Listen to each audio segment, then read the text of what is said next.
folks, we're back in the Mark III today for a bit of an update, but I thought I'd shape the video a little bit better by, instead of just doing an update, I thought I'd talk about some of the key parts of the car that we've either put together or were there at the start when we bought the car, and just what I think about them, what I've come to learn about things through owning the car now for a little while and doing a few track days, and talk about it through there so it's a bit more structured than just going, here's an update, this is what we've done.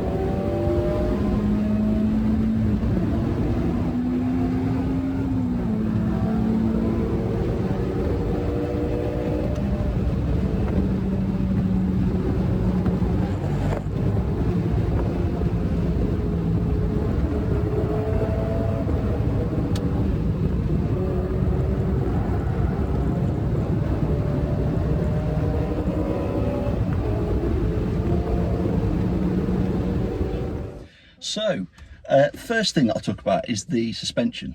It's got Meister R Club Race coilovers, which are just magnificent.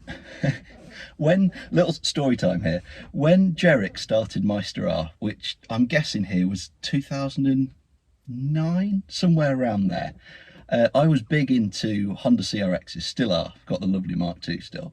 And so was he was part of the CRX community, and he brought out these Meister R coilovers, and I was one of the people that said, I'm going to stick to the proven stuff, thanks. I'll stick to my Bilstein and my Conies and stuff like that, which is still obviously very good, but I was very, very dubious and said, look, those are the guys winning races, they've been doing it for decades, I'm going to buy those. And I did, and I put together some CRX suspension with Bilstein yellow shocks, the sport shocks, and then like a coilover sleeve. I know some people don't rate them, think they're rubbish, but sort of ground control coilover sleeve with the fixed rate spring, and it wasn't that good. So I learned my lesson. Then I drove a CRX with the Meister R's and I had to concede defeat. They were better. So here we are in 2022. God, time flies. And I've now owned a number of Meister R suspension cars, and this is just the latest of a whole line of them. If I bought another Mark III, I'd buy Meister R's. If I was buying new suspension for the CRX, I'd buy Meister R's. To my mind, for the money, they are very, very, very good. They're never going to be as good as top end stuff, but they're sub $1,000. What more do you want? They're a complete suspension unit. They're nicely adjustable. The adjustment makes a difference. It genuinely does. And they're great. They do exactly what they're designed to do, from, you know, the bottom tier sportive, I think it's called, for an MX5. What a lovely little improvement. Sort the ride height out, improve the damping, much sportier feel. CRD, which is probably the best offering. It's just a fabulous road and track coilover, and I genuinely think for 99% of people it's the one. It's not exaggerating. 99% of people, that's the one. Maybe myself too. It's just such a great package, and it's comfortable on the road, and it's nice on the road, and it's lovely on the track. Yeah, it's a great coilover, the CRD. And the Club Race, which is what we've got fitted to here, is just a slightly sportier CRD. It's really important to stress, and Jerrick stresses this himself, it's not a better coilover. It's not better than the CRD. The damping technology is the same. It's just a different application. So if something is a predominantly track car and you're going to use semi-slicks, perhaps go for the Club Race. If you're not, get the CRD. You're not missing out on better, you're just getting something different, and the CRD will be better for your car if you buy it to drive on the road than the Club Race. Promise. Right, so anyway, the Club Race on this car, fantastic. Yeah, I can't speak highly enough of them. I'd definitely fit them again to a track MX5. As I alluded to, we've been using this on, and I'll come to them in a minute, on Yokohama AD08RSs, and I'm not sure that the Club Races are needed for that level of grip, to be perfectly frank with you. It's nice if you go through a quick change of direction, lovely and stable and immediate and precise, but I'm not convinced. I think we might try some stickier rubber on this, so it will probably come into its own, but the CRD is such a good cover-all basis coilover that for what we've done so far in it, maybe the CRD would have been even better. But no, Club Race, CRD, whatever your application is, you will not be disappointed. And as Meister R have matured as a company, and as prices of everything have gone up, the price of the Meister R products has gone up as well. But it still represents fantastic value. And yeah, like I said, the adjustment works, it makes a difference, it's accessible in these cars. You just twist a knob on the top, so easy. And perhaps BR do something similar, perhaps Yellow Speed do something similar, perhaps they're a very similar product. My experience has tended to be with Meister R. I've dealt directly with Jerrick a number of times and found him to be really, really good. And so that's sort of where my experience and loyalty lies, and I'd continue to use Meister R as my preference.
Next thing to talk about is the tyres. Yeah, let's do the tyres. We've just mentioned them there. AD08RSs. More importantly, perhaps, tyre size. So, what do these come on as standard? I think it's a 205 50/16 or a 205 45/17, perhaps. I've got a set over there, but the wrong way around. I can't read them from here. So they're quite modestly tyred, and I genuinely think these cars drive much better retaining that modesty of tyre and grip. So, or certainly in width, they just steer better, they react better. So we have fitted a 215/40, not 45, 215/40/17 AD08RS, and we've chosen the 40 profile to reduce the rolling circumference. So what we wanted to achieve was an increase in gearing, or phrase it how you want it, an increase in acceleration through shorter gearing, and it does make a difference. Genuinely, we drove a car with 215/45s at the track back to back with this. Makes a difference. It's such a small thing. Unfortunately, the 40 profile tyres tend to be more expensive, but I promise you it's worth it. The car is just more alive, it's more responsive, the shorter gearing really suits it. So that's my guidance. 215/40/17 is a really, really nice tyre size for this. We did also try it on some 235/45/17s on some 8-inch rims, and I really didn't like it. I thought it was going to be, it was AD08Rs, the sort of the OG ones with a bit more grip. I thought, oh, this is just going to be even better. The car drives really nicely around the limits as it is. We'll just put some slightly wider on it, still nicely stretched on the tyre, on the wheel, with it being 8-inch, so it'll still respond really nicely. No, really heavy. Couldn't feel what the tyres were doing. Remarkable. I couldn't believe it. Honestly, so disappointed. But it shows that the more modest size rubber and wheel just suits this car so much. The increase in weight, the width, taking the tyres sort of slightly away from the centre of the car and increasing that radius, dulled the gearing, so it dulled the acceleration, the feel, lost a bit of steering feel, and more so, I just felt like I couldn't feel what the car was doing as well. So I'd put the car into a slide, say, on the entrance of a corner, sort of on the brakes, put it into a bit of a slide, And I genuinely felt like I was sort of guessing what the car was doing, rather than sort of kind of, excuse the phrase, rather than feeling it sort of deliciously just sort of pivot and you could feel exactly what the rear is doing and ride it out, sort of going, oh, is it there? Sort of guessing. So I couldn't believe the difference. So my strong advice is, you know, stick to a really modest width and stick to a sort of a slightly narrower wheel.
We've got the Traklite Gear wheels, which are 17 by 7.5.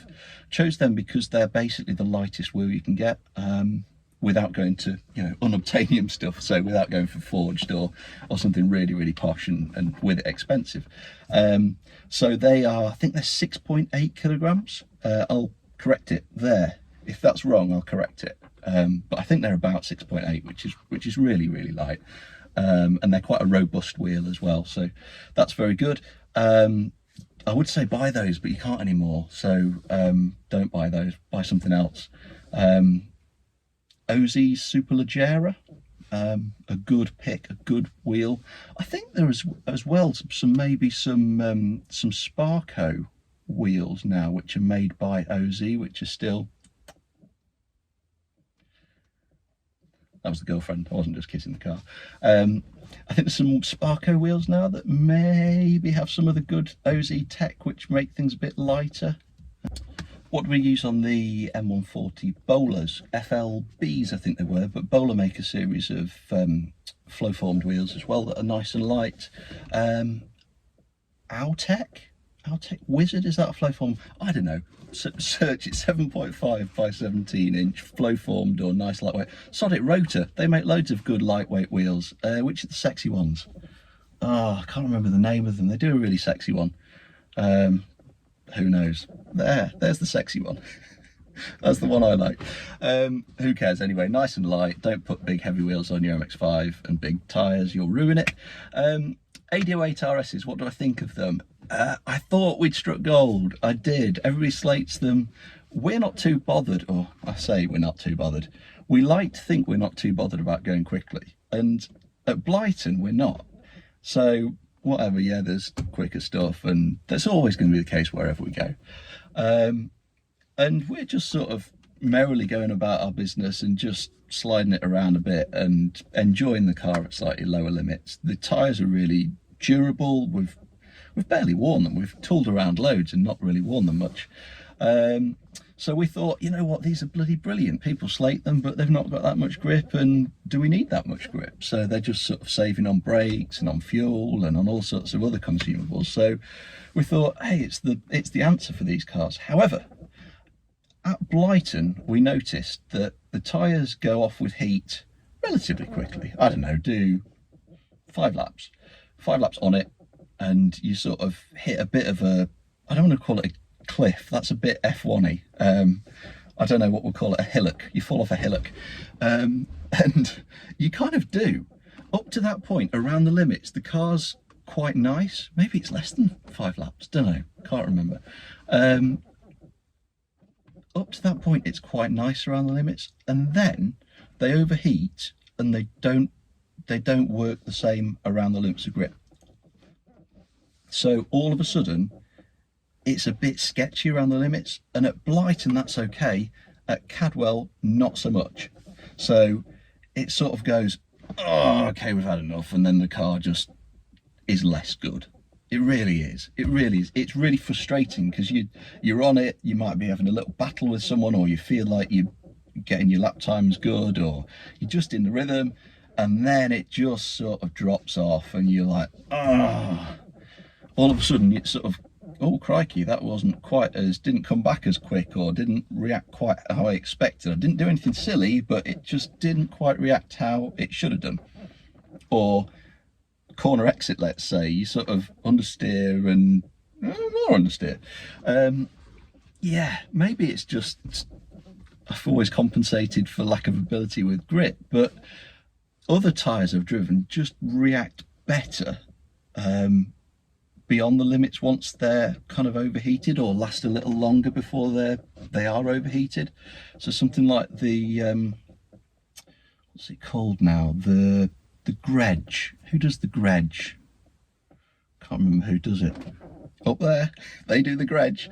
We used those on the old MX5 and it was perhaps just a bit better. The weakness with those was that it didn't work in the cold. So God knows what the answer is. Genuinely, that's where I'm at with tyres now. I don't know what the answer is. We're sort of thinking, do we do a summer tyre and a winter tyre rather than a wet and dry? We go, say, a bit of a hot road tyre for the winter, so like an Eagle F1 asymmetric for the winter, and just think, well, we'll get heat into them in the dry or the wet. We won't have all the grip. They're quite a good quality tyre, so they shouldn't react stupidly when they get hot. And then in the summer, do we go something a little bit grippier, maybe something a bit posher that can handle wet and dry, or do we try a Nankang NS1 or AR1? What do we do? Don't know. I can't tell you what to do with the tyres. Suspension, Meister R definitely do it. Wheels and tyre size, yeah, I can help you there. Tyres, I don't know. We've not got the answer yet, so we'll try some other stuff. ZZR Avons, if you can get a part one set of those for the summer, they're absolutely belting. I've tried loads of other tyres. Semi-slicks mostly work really, really well, but it's just if you want something that'll do all conditionings, or a little bit less grip, or a little bit less money, I'm not sure what the answer is. Sorry. We will sort it though. We will find the answer and let you know what it is.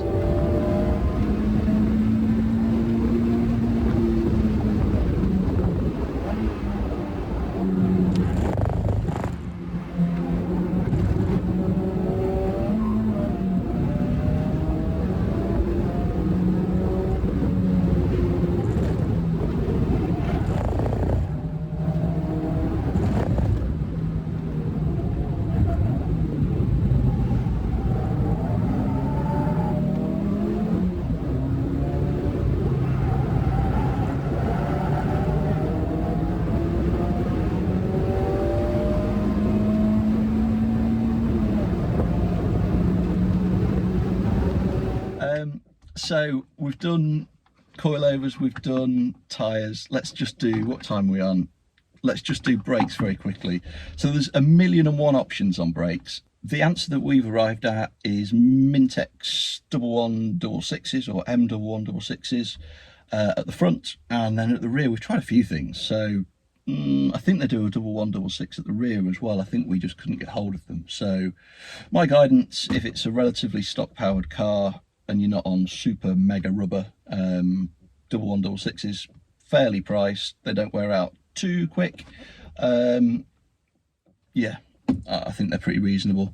I'll also include something prepared by a chap called Rob Fox, who is a superstar driver, got some belting cars, but he's also a nerd like me as well. Hope he doesn't mind me saying so. Right, I'm going to put on Rob's table here because he has compared the pad life of a number of different pads, and this is really interesting, good quality information. You can see where the 1166 sits, along with blue stuff, which shows fairly well. and also compares some of the other pads that you can do. The WinMax one is very, very good. It's very, very expensive, but it lasts a hell of a long time. And there's also the option of using an RX8 caliper as well for sort of slightly better durability, or a lot better durability, albeit you've got to change the calipers first. An option we might look at down the line, we quite like not adding weight, but if you're going to spend weight anywhere, brakes is probably a good place to do it. So good quality information, Rob. You're a superstar for compiling that, far, far beyond my patience and discipline to record that sort of stuff, so kudos to you. On top of the pads, just a good quality blank disc. You do not need grooved and dimpled discs, they won't add anything. So just a good quality plain disc will do the trick. I can't remember what we've used, but historically we've used Brembos. Not high carbon, and you can get them if you want, but we've typically used Brembos and they've done the trick. Also used Padgins as well. Just a good quality disc. You know the names that we all recognise. Fluid, yeah, get good quality fluid. It's so cheap, there's no point in buying cheap stuff. So we typically use a Gulf RF 1000. I'm sure Motul do, what do they do, like an RBF 700 or something? That's pretty good as well, or very good as well. Castrol do SRF, which is expensive. Would I bother on a track car? No. SRF probably more on a daily, because you're more likely to get moisture in it, or at least to my perception you are. So yeah, fit some damn good put some damn good fluid in. Braided lines we've just done because it's a track car and we've always done that. I don't know if you actually need it. And it should work beautifully. We leave ABS working. It's a really good system, we think. You can disable ABS by unplugging something in the rear. Don't know what it is, but you might want to do that. But we think the brakes are terrific, and you know, this isn't an out and out track car, it's a usable track car that we have a lot of fun in. And you know, we're not racing it, so we're not chasing every last hundredth of a second. So for us, it makes the car really usable. Anyone can jump in and drive it and enjoy it. And so it's a really good brake setup for us. The 1166s, good pad, sensible money. We're not getting too carried away with consumables costs. So yes, another endorsement for that. We can give it the seal of approval.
Okay, we've done the basics. We've been doing loads of track days. I'm sure you'll see some of the footage that I've popped in between some of the stuff that we've been doing.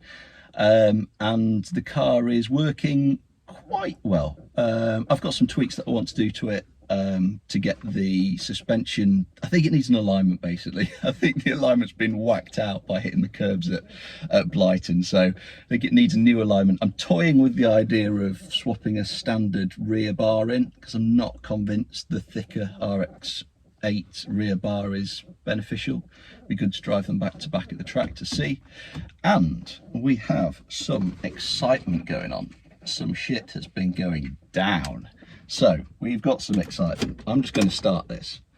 I'm in the garage, so you can probably, I don't know how much you'll hear in the garage, but let's just have a listen, see if you can tell what's going on. But some heavy shit is going down.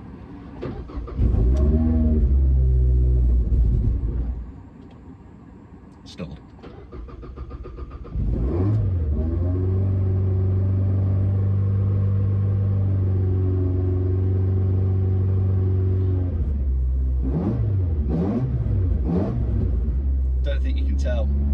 I don't think you can tell. I'll stick some footage in or something and you might be able to guess what's going on, but some exciting stuff's going on and you'll have to watch the next bit for that. But until then, any comments or questions you've got down below. We'll probably see some of you at the track, and I cannot wait to tell you what we're doing next.